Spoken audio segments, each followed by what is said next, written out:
یہ علاقہ گندھارا تہذیب کا گڑھ رہ چکا ہے۔ یہاں ابھی بھی بدھا کے مجسمے اور گنبد، جن کو اسٹوپاس کہتے ہیں، موجود ہیں۔ تگتباہی کی مونیسٹری خانقاہ، جو پاکستان کی سب سے محفوظ شدہ خانقاہ ہے، وہ ابھی بھی یہاں موجود ہے۔ سوات، جس کو پرانے وقتوں میں سلطنت اڈیانہ کے نام سے جانا جاتا ہے، جہاں پتھروں پر تراشے ہوئے ایک ایک مجسمے اور ہر خانقاہ کی اپنی کہانی ہے۔ اس تاریخی ورثے کو دینے قومی اور غیر ملکی سیاح ہر سال بڑی تعداد میں سوات پہنچتے ہیں۔ یہاں آثار قدیمہ کے خزانے موجود ہیں۔ شاندار تاریخی ورثے کی وجہ سے اس علاقے کی اہمیت ہمارے تصور سے بھی زیادہ ہے۔ گندھارا آرٹ، اس آرٹ کے اثرات پہلی صدی سے دکھائی دیتے ہیں۔ اس میں مجسمہ سازی، سکے، پینٹنگ اور بہت سے ایسے اجزاء ہیں جو فنکارانہ صلاحیتوں کے ساتھ بنائے گئے ہیں۔ کشان کے دور میں بہت زیادہ گندھارا کی ترقی ہوئی، خاص طور پہ پہلی صدی کے بادشاہ کنشکا کے دور میں گندھارا کو خوب پذیرائی ملی۔ 11ویں صدی کے آغاز میں محمود غزنوی نے دیر کے مقام سے پیش قدمی کی اور سوات پہ حملہ کیا۔ یہاں سے سوات میں مسلم دور کا آغاز ہوا۔ یہاں کے پہلے حکمران عبدالجبار شاہ نے ہی یہاں کے انتظامی ڈھانچے کا آغاز کیا اور اس نظام کو مزید ترقی دی۔ بلند و بالا پہاڑوں کی اس وادی کا ایک حصہ اسلام پور، خیبر پختونخوا کے ضلع سوات میں واقع یہ قصبہ اپنی ثقافتی تاریخ اور قدرتی خوبصورتی کے لیے جانا جاتا ہے۔ اس پہاڑوں سے گھری وادی کو میاں نور بابا نے اسلام پور کا نام دیا۔ علاقائی لوگوں کے مطابق یہاں کا پہلا نام سلام پور تھا، جو برطانوی دور کے بعد یہاں اسلام کے رائج ہونے پر رکھا گیا۔ یہاں موجود زیتون کے درخت اور 400 سال پرانی تاریخی محفوظ لال مسجد اس علاقے کے قدیم ہونے کا ثبوت ہیں۔ یہ گاؤں جہاں حسن و دلکشی کا ایک حسین مرقع ہے، وہیں تاریخی اعتبار سے بھی بڑی اہمیت کے حامل ہے۔ کاٹیج انڈسٹری، جو نہ صرف پاکستان بلکہ بین الاقوامی سطح پر بھی جانی جاتی ہے۔ پورے پاکستان میں اسلام پور اپنی ٹیکسٹائل انڈسٹری کی وجہ سے مشہور ہے۔ بنائی کی روایت نے نہ صرف ثقافتی ورثے کو محفوظ رکھا بلکہ آبادی کا ایک اہم حصے کے لیے ذریعہ معاش کے طور پہ جانا جاتا ہے۔ یہاں کے رہنے والے فخر سے بتاتے ہیں کہ یہاں ملازمت کا تناسب 100% ہے۔ اپنی معاشی اہمیت سے ہٹ کر اسلام پور ایک ایسی جگہ ہے جہاں دستکاری کا جذبہ اس کے کرافٹ مینز کی روزمرہ کی زندگی سے جڑا ہوا ہے۔ میرا نام خالد ہے، میں اسلام پور کے رہنے والا ہوں اور دن میں تقریباً 3-4 یا 5 تک زیادہ سے زیادہ بناتے ہیں انشاءاللہ۔ یہ 800-1000 روپے تک کما سکتے ہیں۔ یہاں کے رہائشی اپنے کپڑے کی بنائی کے کام کو اپنی وراثت کا حصہ سمجھتے ہوئے اسے خوشی خوشی اختیار کرتے ہیں۔ یہ علاقہ عرصۂ قدیم سے کھڈیوں کی صنعت کے لیے مشہور چلا آ رہا ہے۔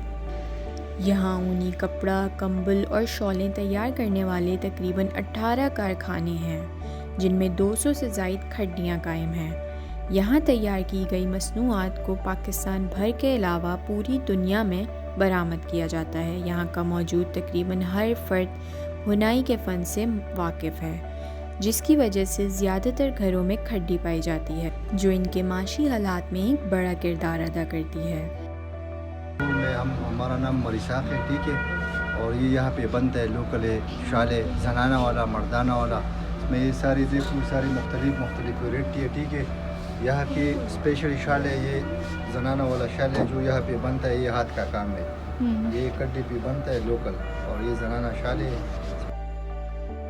پور میں تو خاصیت یہ ہے، یہاں پہ جو جتنا لوگ ہیں وہ سب مطلب جو بچے ہیں، بڑی ہے، چھوٹی ہے، وہ سب یہ کام کریں گے ہاتھ کے، ادھر کا یہ اسپیشلٹی ہے۔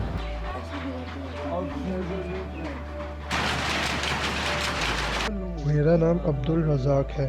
اسلام پور کے لوگ زیادہ تر چادریں اور دوپٹے بناتے ہیں، اور ان لوگوں کی اس چیز کی فیکٹریز ہیں، یونٹس ہیں، اور بلکہ لوگوں نے اپنے گھروں میں بھی چھوٹے چھوٹے یونٹس بنائے ہوئے ہیں۔ پہلے یہ کام ہم لوگ اپنے ہاتھوں سے کرتے تھے۔ اور بلکہ میں خود بھی کرتا تھا، لیکن اب لوگ یہ کام مشینز کے ذریعے کرتے ہیں جن سے ان کو کافی زیادہ آسانی حاصل ہے اور یہ لوگ کافی زیادہ مال تیار کر سکتے ہیں ایک دن میں۔ اسلام پور میں یہ 300 سالہ تاریخی مسجد یہاں کے دل کی حیثیت رکھتی ہے۔ یہ مسجد اسپل بنڈائی کے مرکز میں واقع ہے۔ مقدس عبادت گاہ کے ساتھ ساتھ علاقے کے لوگوں کے دلوں میں بھی بلند مقام رکھتی ہے۔ اس مسجد کی تعمیر میں ناردرن پاکستان اور کشمیر کے روایتی طریقے دھجی کا استعمال کیا گیا ہے۔ اس مسجد میں موجود ہر کھڑکی، دروازے اور پلر پر نہایت خوبصورتی اور باریکی سے نقش نگاری کی ہوئی ہے، جو اس کے خاص ہونے کی ایک اہم وجہ بھی ہے۔ ساتھ ہی ساتھ یہ اس کے آرکیٹیکچر کو چار چاند لگا دیتے ہیں۔ ممکن ہے اس مسجد کی تعمیر 1889 میں ہوئی ہو، تاہم مقامی لوگوں کا کہنا ہے کہ یہ مسجد کم از کم 300 سال پرانی ہے۔ زلزلے سے محفوظ رکھنے کے لیے اس طریقے میں ٹمبر، لکڑی، مٹی اور پتھروں کا استعمال کیا گیا۔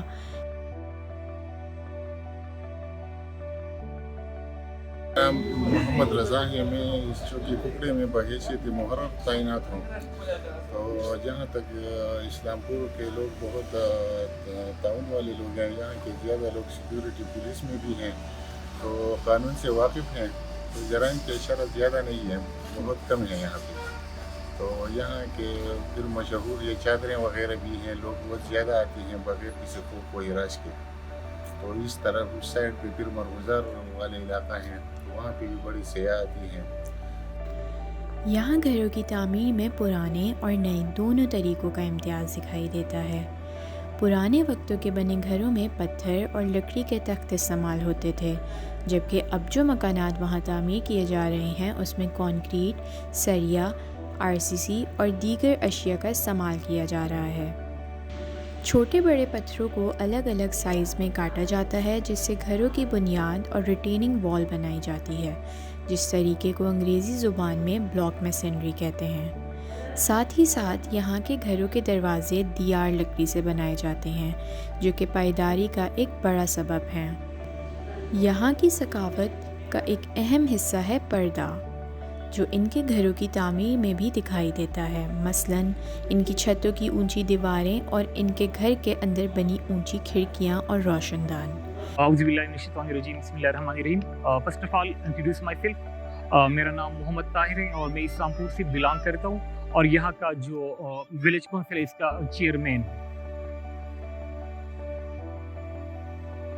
جو گھر آپ لوگ دیکھ سکتے ہیں، یہ جو ہے نا کیمرے کی میں، یہ پورٹ نیچے جو ہے نا ہمارا سرونٹ روم ہے، دوسرا جو ہے مہمان کے لیے تقریباً 4 کمرے پر مشتمل ہے، یہ مہمانوں کے لیے ایک دیرہ ہے، اور اس کے اوپر جو ہے نا 2 اسٹوری جو ہے نا ہمارا گھر، ٹوٹل تقریباً 17 رومز اس میں ہے جی۔ اسلام پور کی تنگ گلیاں اور پتلے راستے بڑی گاڑیوں اور سامان کی ٹرانسپورٹیشن میں ایک بڑی رکاوٹ بنتے ہیں۔ اسلام پور میں ڈرینیج کے لیے گھروں کے باہر کھلی نالیاں اور پائپ لائنز موجود ہیں۔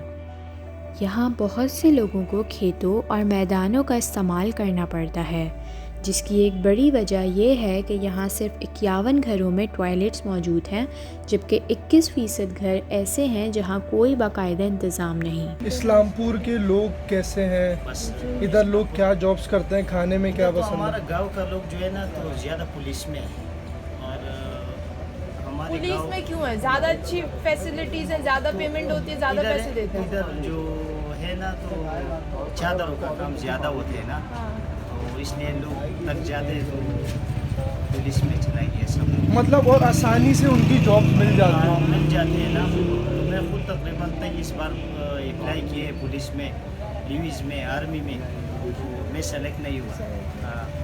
تو ابھی بس یہ ہمارا دکان ہے چھوٹا سا، تو اس میں کام چلاتا ہوں۔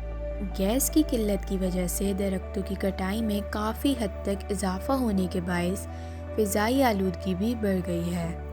اس انڈسٹری کا بیک بون ہے انرجی بیسیکلی نا، تو یہاں کوئی اور سورس تو ہے نہیں، تو لکڑی کا استعمال یہاں زیادہ ہے، اور اس وجہ سے اوپر ڈیفارسٹیشن بھی بہت ہوئی ہے۔ پرانے زمانے میں ابھی تو کافی کنٹرول ہے،